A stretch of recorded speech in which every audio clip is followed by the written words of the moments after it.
This is The Listening Tube. Hello. Thank you for putting your ear to the listening tube. I'm your host, Bob Woodley. He's a nut job, but he's still sharp. On this episode, I'll have a conversation with Chris Rivers, author of You Shouldn't Have to Kill to Get Ahead. Guess what my first question will be? But first, Not the headlines. National Public Radio published a story about a month ago based on an episode of All Things Considered about concerns over the U.S. becoming an autocracy. They even had experts in the field from Sweden and Harvard University confirm that the United States has already crossed the line into what the Harvard guy calls competitive authoritarianism, such as the kind they have in Russia. Sure, they have elections, but it really isn't a contest. There isn't a whole lot of democracy involved. But the headline of the story warned against autocracy, which by definition is having one person in absolute power. That's a big difference. The Swedish guy says the U.S. is no longer a democracy. While there is room for improvement when it comes to how we choose our candidates, once they're on the ballot, people are free to vote for whomever they wish. And a lot of money is spent trying to convince voters to support the chosen candidates. I wonder if the Swedish guy got to vote for the King of Sweden. Yeah, they have a king.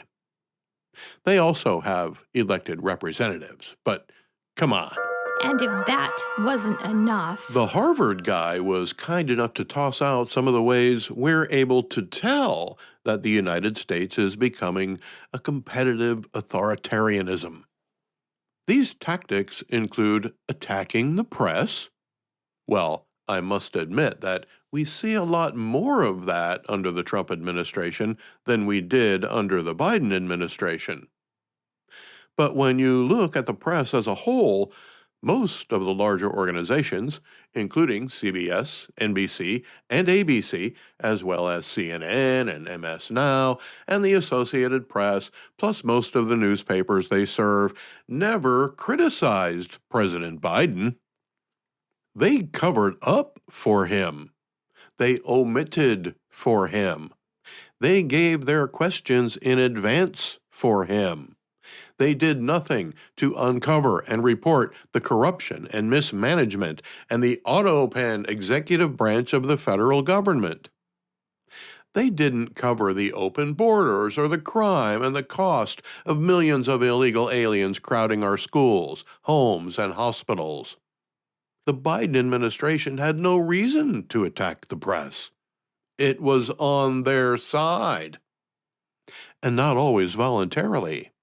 Social media companies like Twitter and Meta were sometimes coerced into deleting or throttling stories that made Joe look bad. Donald Trump has every right to attack the press, and they keep giving him reasons to do so.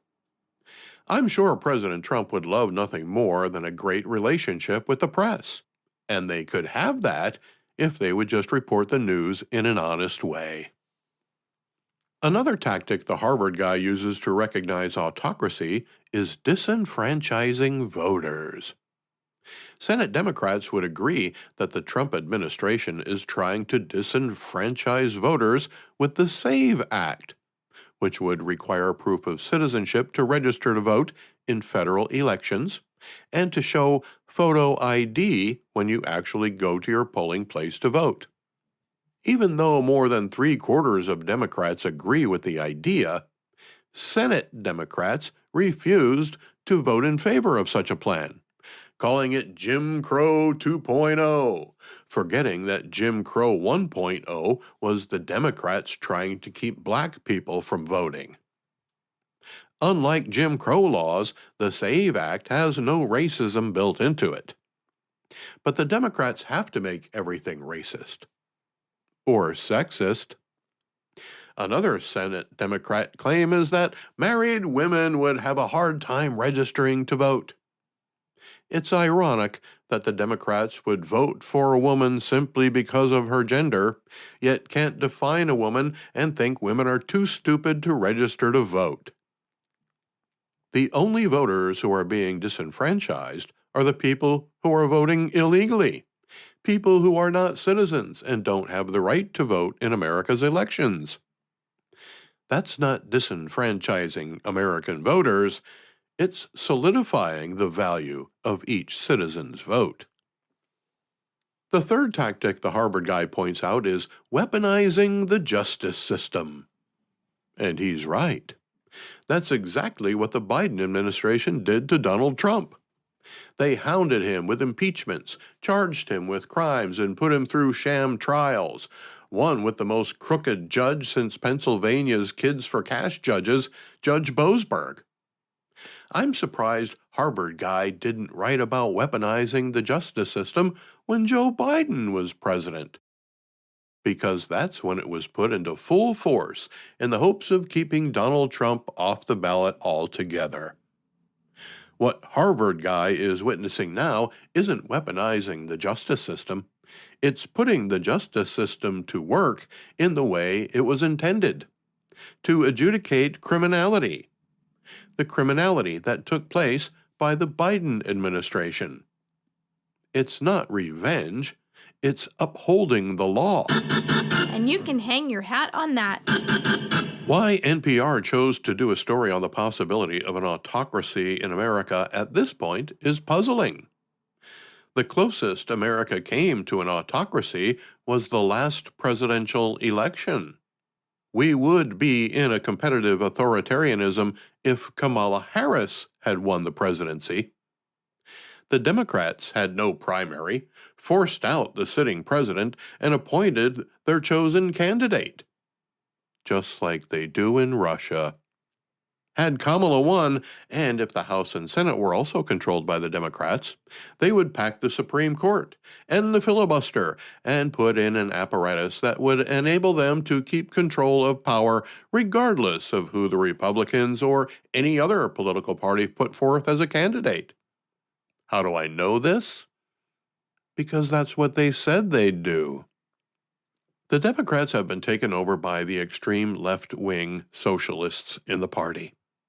Moderate Democrats would be well off to split from the radicals and form a new party, or take measures to regain control of the Democratic Party. Until that happens, there's no reason to let them regain control of the government. They're too splintered, too radical, too dangerous, and too violent. It's too bad the Harvard guy and the Swedish guy couldn't recognize all of those indicators of autocracy when it was actually happening, instead of now, when it's only imagined. The listening tube will return at the speed of sound. Send email to thelisteningtube@outlook.com. My guest today is Chris Rivers. Chris has advice for people who want to get ahead in life. For regular listeners, you know I don't entertain any self-help topics on the program. That hasn't changed. Chris spoke with me from his home in Connecticut. Chris, it seems like you've had a pretty full life so far, raised in a working-class family, joined the Army as, I'm assuming, an enlisted man? Yep, that's how I started, as an enlisted soldier. And then you went to West Point and became an officer, correct? That's right, yep. All right, then on to Georgetown University. You've certainly taken steps to improve your station in life and give yourself the tools you needed to get ahead. First of all, did you have to kill anybody? The short answer is yes. So I served in both Operation Iraqi Freedom 3, and then I led about 150 combat missions in Afghanistan. And in both those situations, there were times where I was absolutely in a position that I had to take human life. I had to kill people along the way. And that's the whole point of the first part of the book, is just to say that while I'm proud of my military service, that shouldn't be the price that people have to pay in order to get an education without going into debt. My second question would be, has it worked? Which part of it? The Have military. have you got ahead? Economically, absolutely. I am leaps and bounds ahead of the family I was born into, which in today's day and age is very rare. The biggest indicator of how much wealth a person has in the United States is how much wealth their parents had. And I have personally bucked that trend. I was able to go to college and not have to pay for it in any sort of student loans. My wife is also a West Point grad, so she also was able to go to college without having to take any sort of student loans. And we were able to use the GI Bill and build wealth through owning property. And we absolutely economically are getting ahead. The thing I would point to, and in chapter 3 of the book, I really talk about the sort of emotional weight you have to take on when you're on the front lines in these sort of global war on terror environments. And in that case, I don't know. I don't know if I've gotten ahead. When I look at my older brother and older sister and look at the life that they've been able to live, I am economically, my bank account, all net worth stuff, what you can measure, what Americans typically measure, I'm ahead. When I look at how they're able to still be a part of the community that we were born into and that they have these lifelong friendships when I've been moving all over the country, when I look at their sort of carefree approach to their life, I don't know. I think it's a toss up. That's a very interesting answer, and it falls right in line with my next question. My question would be like, how do you know? How do we know whether or not we're doing well? Our culture in America is very much doing well means your bank account is big and good and growing. We have put so much focus on the idea of a person's worth being whatever you can calculate on a balance sheet. And I just don't think that's true. And it's weird to say because on one hand, when you grow up trying to figure out where the next $5 are coming from in order to eat your next meal, boy, it feels good to not have to live paycheck to paycheck. Like there is a better quality of life that comes without being sort of scrounging around every day, every hour, every minute. On the flip side of that, once you get above the sort of your past living paycheck to paycheck, the additional wealth you accumulate, is it really worth the extra hours you had to work, the extra sacrifices you had to make? And I think that's for everyone to decide for themselves. For me, I was very highly paid consultant for a while, but I was working 100-hour plus work weeks and was kind of miserable doing it. And I saw my bank account growing and I realized that isn't really filling my cup. Like I am glad I'm in a position where I can choose what I want to do right now, but I have gotten to a point in my life where I am now finding meaning from helping others. And I've always like that's always been my passion. And so if I'm working and making however much money you can imagine, but I'm not fundamentally helping people, then for me, that's not getting ahead. That's not a meaningful life. But I think everyone can define what is meaningful for them, for themselves. Then it basically comes down to how we feel, more or less. Is that correct? I think that's right. I would say we have to sort of differentiate the in the moment feeling versus the long term satisfaction feeling.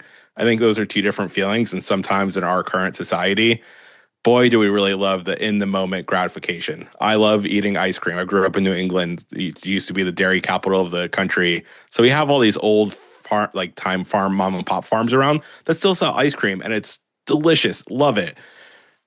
Is that really going to make me overall satisfied 10 years when I'm overweight and like struggling? Probably not. So I just use that as a sort of humor approach to just say a lot of times the in the moment gratification of what feels good is actually wrong. And the long term, like things that lead to a satisfied life could be hard work at first. Developing meaningful relationships is hard work, no matter who you are. Doing the work to figure out who you are and what you really want to bring to the world is hard work. But doing that hard work leads to such a more meaningful life than just always hitting the easy button. Our news media, our government, our education system, they are always telling us about all these different things that we can aspire to. There are forces out there that make us feel the way we feel, whether it's comparing ourselves to our peers, comparing ourselves to our parents, as you did in your case. There are a lot of forces out there that are trying to make us feel either good or bad about where we are at the moment. What are some of those forces? I think the biggest one that I've really come across when I was running for office is social media. Because social media doesn't show you the real life that everyone is living that you're connected to, and honestly doesn't even show you everyone that you're connected to on their own platforms. There's also just the reality that the way that people post on social media is they are posting their own highlights. They're not posting the 4 a.m. taking your sick dog out and you're dead tired, or taking care of a sick kid, or you're struggling to pay the next bill or whatnot. You just get the photos and images of everyone being super happy on vacation. And it's really easy to look at that at any social media platform you want and say, wow, everyone else is living a better life than me. But everyone else is advertising that they're living a better life. But if that's all you take in from them, you're actually not getting the full picture. And if you compare your ups and downs to just everyone else's ups, it's really easy to find yourself in this sort of hole where you just feel like you're falling behind even more than you actually are. And it's something that I think is relatively new and something that we haven't really figured out what we want the rules to be around.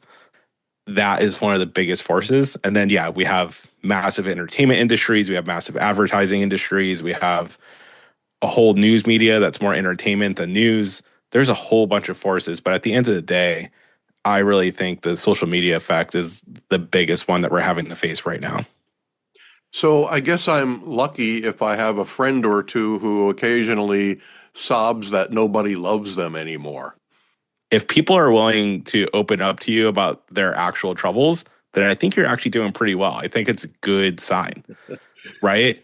And it's one of the things, I'm a Christian, and one of the things that in my travels, as when I was traveling around the military, attending different churches, one of the churches I attended had this sermon that basically said, one of the signs if people are going to actually dive deeper into their faith is if they have 3 friends that are also faith-based friends and they're within door knocking range. So they can come over to your house, knock on your door and say, I'm having a really terrible day. Can we talk about it? And I think, you don't have to be religious. You don't have to share the same faith I do. I think it's just a fundamental human thing, right? If you can be in a community, whether it's your family, whether it's your neighbors, whether it's just good friends who are willing to tell you, hey, I'm having a really hard day. Can we talk this out? You're doing better than most people nowadays. Well, certainly having that kind of need or being able to provide that service to somebody else gives you a perspective that you may not have enjoyed before. And I think it helps you to find exactly where you do stand among the other people in your society. I think that's right. And also, let's not overlook the hard work it takes in just any sort of relationship to develop the amount of trust it takes for someone to become vulnerable, to say, I'm not okay. And for them to feel comfortable enough saying that to you, I think shows a huge sign of respect, because in today's day and age, I mean, the amount of scammers we all have to deal with day in and day out, the amount of tricks that are being played in the economic circles and whatnot, like we all have our guard up. And so for people to really be able to put their guard down and say like, hey, I'm hurting, and like, can we share this moment together? I think it's just a testament to the work that went in along the way, to, because these relationships aren't built all at once. It's not, hey, new stranger I never met, here's all my life problems. It's, they became slightly vulnerable at some point along the way and you were a safe place, and vice versa. And as you do that over and over and over again, ultimately you get to the place where you can become vulnerable with the things you're dealing with. And I think we need more of that across the board nowadays. Does having those types of relationships actually help us get ahead in some way? It absolutely does. Because here's the thing about life. Trauma is coming for us all. You can't live life without some source of trauma, without having some sort of down moment somewhere along the way. And the people who have a support system to be able to deal with it, because we all only have our one lived experience. And the more that you can surround yourself with people that you have done the work to develop the trust to share those life lessons that you don't want to just Google, or you don't want to just get into the social media rabbit hole of hitting those dopamine hits, having those sources of friends who are true friends who you can share those dark moments with. And for me, it's a lot of my veteran friends who I deployed with. It's a lot easier to talk about those combat related issues, even years and years afterwards. We develop so much trust early on that they don't actually need to be physically next door. I can call them up and we can talk about it.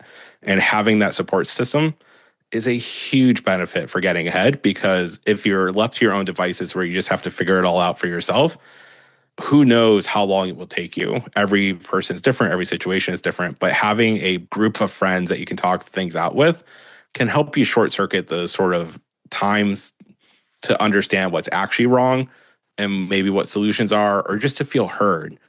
And then that gives you enough confidence, enough energy to sort of get back up on the horse and keep moving. So yeah, I do think having a core group of friends where you can be vulnerable with, share those dark moments, is a huge leg up to be able to get ahead, because you can short circuit the time it takes you to be able to be in a good place to get back in the game, so to speak.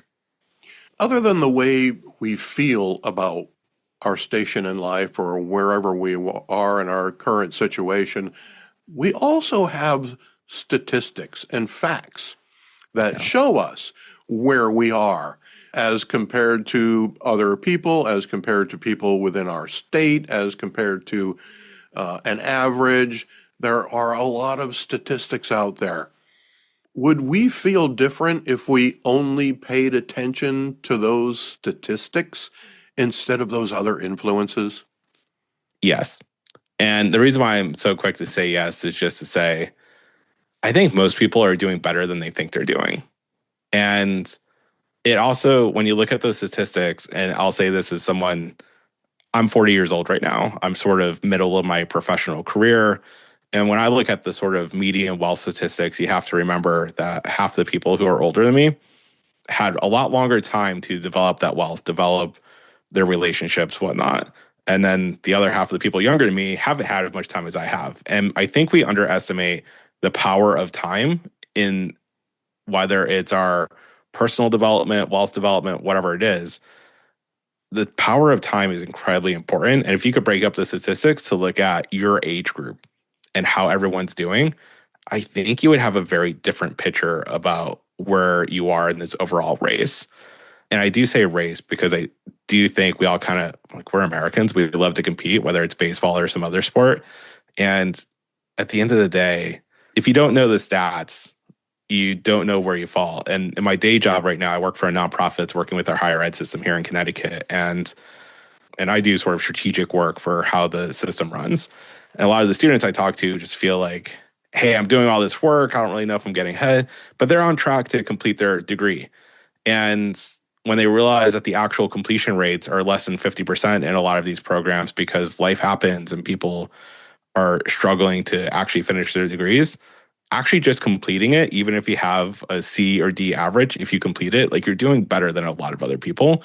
But we never look at it that way. So I do think the stats are helpful, but you also have to be a little bit careful with the stats to make sure you're actually comparing wherever you are to the stat that represents other people that are in this sort of similar time frame as you. Americans do live in one of the most prosperous places on the planet. We live in a land of meritocracy where anyone can climb up the corporate ladder and reach the top with hard work, start your own business. There are so many options that we have. Why should it be America's fault if you fail? Well, I guess that depends on what failure means. If failure means that you can fall so far it's impossible for you to get back up, I think that's a failure of policy. If failure means that you have some setbacks and you're not actually achieving your potential, I think that's sort of on you. But in a lot of cases, we have sort of policy decisions that we made to absolutely maximize corporate profits to the point where we have companies in this country that you could be a full-time employee working more than 40 hours a week and still qualified for food stamps. Is that really your fault as a person, or is that a fault that for businesses that are earning a ton of profit, that we don't make that a rule of how the market needs to work? That if you're going to work a full-time job, it needs to be a living wage. Is it really a fault of someone who, for no fault of their own, all of a sudden has a medical accident And now they're going bankrupt because they can't afford the payments, which is one of the biggest sources of bankruptcies for working class Americans, when a whole bunch of other countries have figured out how to do healthcare. And even in our own country, the most cost-effective healthcare program we have is a veteran affairs system. So we could redesign the system, but we have chosen not to because we continue to maximize profits over providing the sort of safety net that people would need to be able to have the sort of grounding where you can fail and still not hit absolutely rock bottom. Or even, I grew up in the sort of 80s and 90s timeframe when we had an absolute drug wave and crime wave related to drugs. And we've been treating drugs as a sort of criminal problem when a lot of other countries have started to treat it as a healthcare problem. And, when you're addicted, I have several people in my own family circles who have been addicts at points in their life. Is it really on them if they can't get the help they need in prison? Or is it on all of us that we actually put them in prison in the first place when their biggest crime was possession? So at the end of the day, it's a mixed bag. I think it really depends on the situation. But I really do think for the richest, most powerful country in the history of the planet, and we produce more wealth any single year than any country ever before in our history as human beings, the fact that we don't have more of a social safety net for people to catch people and be able to allow them to work themselves back up out of it, that's the thing where I do think that part of it is on all of us. Well, certainly America and even individual states have social safety nets, social programs, unemployment, welfare, whatever the case may be. So it may be a case of learning how to use those programs that's getting in your way or not being aware of them. But do you think that America's social programs might also deter us from working as hard as we can to get where we want to be? I think they can. I think the design of them matters. I think often case a lot of states and even the federal programs we have don't provide enough support, and then they all of a sudden stop support at certain key levels. And so that sort of sets up these benefit cliffs that if you work one more hour above whatever it is for some of these programs, now you don't get any support. And I think if we were going to take our political hats off and just put our policy hats on, I think the more sophisticated policy would say we need to have these social safety nets that have these sort of gradual off ramps that does encourage you to work more. And I think that across whether you're talking about Medicaid, Medicare, unemployment insurance, or unemployment benefits, or a whole bunch of other benefits we have, they're complicated to access, like you were already saying. But if we can gradually reduce the benefit while people are getting back on their feet, which is, by the way, what a bunch of other countries around the world have done, that would actually allow you to have the safety net without having the sort of benefit cliff that actually works against you or against people as they're trying to figure out, I want to work 5 more hours because I feel a little better. But if I do, I'm actually making less money than I would have just on the benefits. Have you thought about the consequences of doing away with all of the social programs? As a sort of thought experiment for the United States, no. But having been in countries that haven't had these social safety program or any safety net whatsoever, it gets to be a pretty nasty place pretty quickly. And the sort of scarcity mindset can quickly take over. I think it's actually something we're dealing with here in the United States, even with all the wealth we have and all the programs we have. But when it is truly no functioning government, no functioning safety net at all, then it very quickly becomes everyone's out for themselves. And that isn't a great place to be. Now, your book, You Shouldn't Have to Kill to Get Ahead, claims to reimagine wealth, power, and belonging in America. Which of those three things is most important to you? It's a difficult question to answer because I think they're all important, but on a sort of different scale. I think at the end of the day, we have to recognize that we have the most unequal, economically speaking, country on the earth. There's more inequality now in the United States than there was that led up to the French Revolution. And that's a real problem for just the overall fairness of society. I think that's the most important bucket that we're going to have to solve sometime in the next few years. Otherwise, history, I think, would show it gets pretty bad pretty quickly. The way to do that, though, is by having a different set of politics, having a form of politics where we can actually get past our sort of identity politics we've been practicing for a long time. And there's plenty of blame to go across the political spectrum on that. We have to actually start realizing that most Americans have more things in common than divide us. And so I think in order to be able to fix the underlying economic system that does maximize profit that we've had for 40 years, the way to get there is by actually reminding people we're all in this together and we can disagree along the way. Happy to disagree. I'd love to debate folks in good faith. And so at the end of the day, the most important thing right now is to actually really focus on what it means to belong to this country together with all of our different backgrounds, all of our different perspectives, all of our different priorities. And let's just reconnect with each other on a human to human level. Then we can take that and start to have realistic political discussions about what the solutions are. And then from those realistic political discussions are actually trying to solve problems, we can solve the underlying economic problems. So that's a long way of completely dodging your question, I realize. But at the end of the day, the economics, I think, is genuinely the most important. And it's not all free market. It's not socialism. Like those are sort of the two concepts that get thrown around in political land. It's sort of just like, what rules do we want around the market to be more fair is really where we should be talking about. But in order to even have that discussion, we have to stop this. What team are you on politically? And let's just remember we're all Americans at the end of the day. Does one need to possess wealth, power, and belonging to get ahead? I think that really depends on what your own definition of getting ahead means. Because I have done mission work. I've been in other countries where people who are dirt poor but feel like they belong to their community and they feel like they're getting ahead because they're growing their family and whatnot.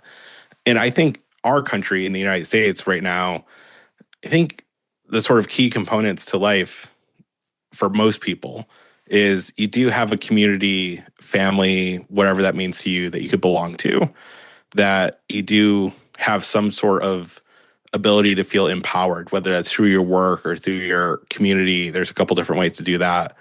And then I think at the end of the day, if you have those two things, living in a system that you feel like is actually relatively fair, that an honest day work leads to an honest day pay.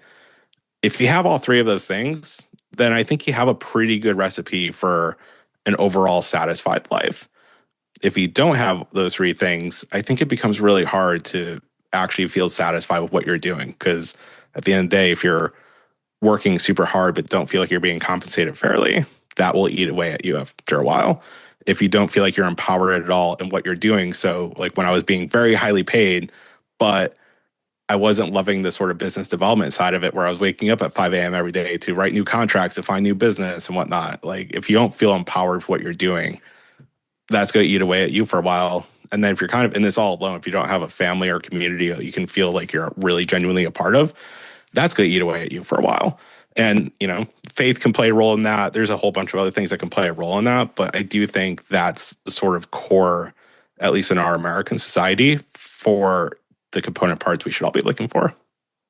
Now, Chris, I can tell you're not just a philosophical thinker, but also an analytical one.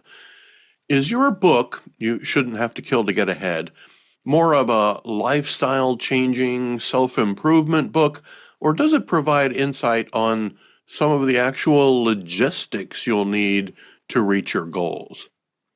It's definitely a blend of both, but a little bit more tilted towards the actual logistics, the actual path forward.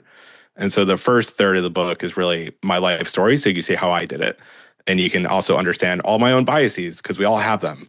And then the second third of the book is really pulling the curtain back on the data that tells the story of wealth, power, and belonging as a country for the last 40 years to understand where you fall in this.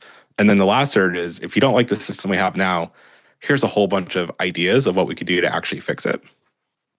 Please forgive me, Chris, Sure. for casting a shadow on your premise. But isn't the desire to keep getting ahead indicative of not being happy? I mean, when am I allowed to be satisfied with where I am? Yeah, I think it's a fair question.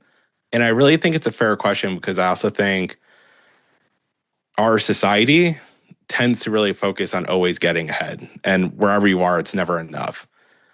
I think there's ultimately a blend that you have to have of really feeling like what's important to you to feel satisfied.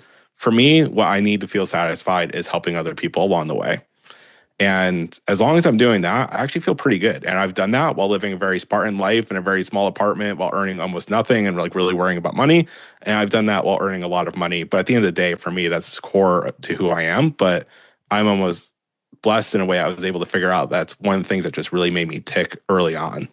One of the things that I really worry about in our country right now is we have such a regimented education system. We have such a regimented set of requirements to earn certain degrees that do we offer students enough opportunity to actually explore different things that they really feel that they find meaning in? For my dad, he was a mechanic. He loves and genuinely is in his sort of happy place when he's fixing mechanical devices. And he's done that his entire professional life. And he just retired a couple years ago. And he really wanted to have a family. And like those were the two things that were genuinely important to him. And I just really worry that the satisfaction or the being satisfied, like you said, it is totally okay to, you don't have to become the next Elon Musk. You don't have to always be on this treadmill to try to earn a whole bunch more money.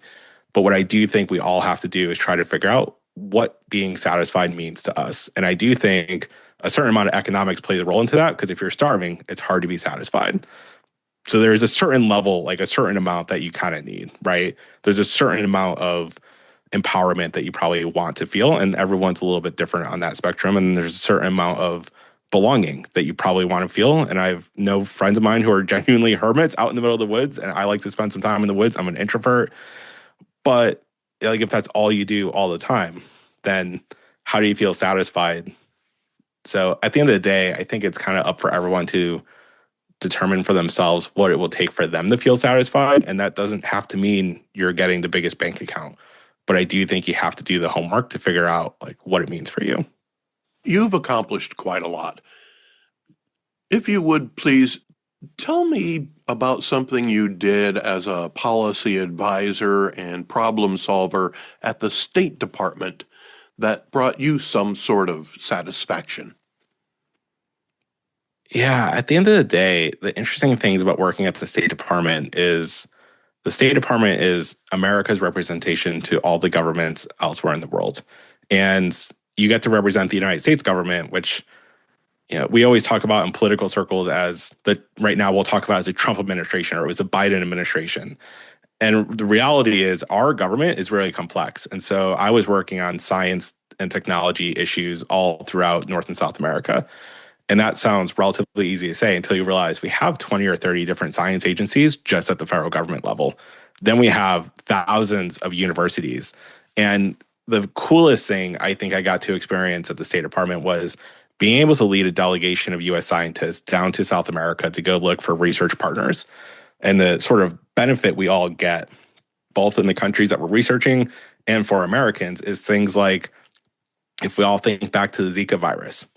And that was a huge health concern for a lot of people here in the US for a long time. And what a lot of Americans don't know is the actual science engagements that we were leading, and I was a part of that, down to Peru, help us build laboratories in the Amazon rainforest that actually allowed us to breed the mosquitoes that we needed to breed to actually be able to study Zika in a controlled way to be able to develop medications and treatment for it. And so, most Americans just look at that and say Zika is a huge issue, huge issue, huge issue. And then all of a sudden it's kind of just not in the news anymore. And that when you're working at the State Department like I was, and when you're working directly with the scientists and connecting them with the other scientists in a country like Peru, and they're doing research together you couldn't do here in the US, and they come up with a solution like that, that's meaningful. That probably didn't bring you any wealth. No. Did it bring you power or belonging? It definitely brought me belonging, because most scientists, and I don't know what your educational background is, but a lot of the scientists I was working with, if you don't have a PhD, you're not in the in group. And I only had a master's degree.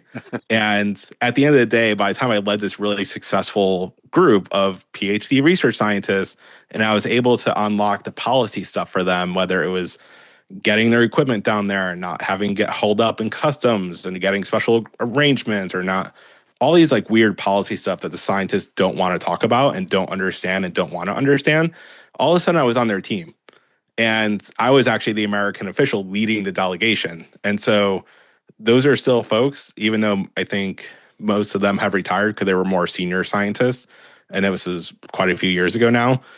But we still stay in touch. So it's a new group of friends that I never would have had before. And it's a new group of friends that because of the sort of hierarchy in academia, and they were research scientists. So if I wasn't a PhD, I probably wouldn't have become their friend in any other way. And so, yeah, it did bring me some belonging. It definitely did not bring me any wealth, and it didn't really get me any promotions in the bureaucracy either. Well, thank you very much for sharing that story with us. It's very interesting, and it's interesting, too, that you would choose that story to share. I don't know what that tells us, Chris, but maybe there is room in there for another book somewhere. Yeah, perhaps. Although I will say my undergrad degree is in physics and nuclear engineering, so to write one book was jarring. So just remember all my old English and composition classes was always the hard courses for me. So, but maybe we'll do another one. Is there anything that I haven't asked you about that you'd just like to share? Yeah, I think the biggest thing I just wanted to share with everyone listening is just to say, regardless of where you are in the political spectrum, or if you're not even involved with politics, there's a lot that you can understand, and there's a lot you can do to be part of the change. We have a lot of people in our country that don't participate in any real shape or form in politics, and I think we all could be doing better than what we're doing right now. And so you don't have to agree with any of my perspectives or whatnot, but I just want to encourage everyone, get involved with politics. And if you don't know where to start, there's several books to choose from. You can certainly start with reading some of my book. I have some good insights there for you. All right. And if someone wanted to find your book, You Shouldn't Have to Kill to Get Ahead, where would they find it? The easiest place to go to is chrisrivers.com. All of the links to buy it, whether you want to buy it on Barnes & Noble, Amazon, or some of the other retailers, all the links are right there. All right, Chris. Well, thank you so much for spending some time with me in the listening tube today. I really do appreciate it. And thank you for having me. This is a great conversation. That website again is chrisrivers.com. Thanks again to Chris for spending some time with you and me in the listening tube. The Listening Tube is written and produced by yours truly. Copyright 2026. Shout out to some new places checking in: Pedro, Ohio; Eagle, Colorado, on the scenic route over the Rockies; and Blaine, Minnesota. Thank you for putting your ear to the Listening Tube. I'm your host, Bob Woodley. He's the worst thing to happen to old people. For Thou ad infinitum.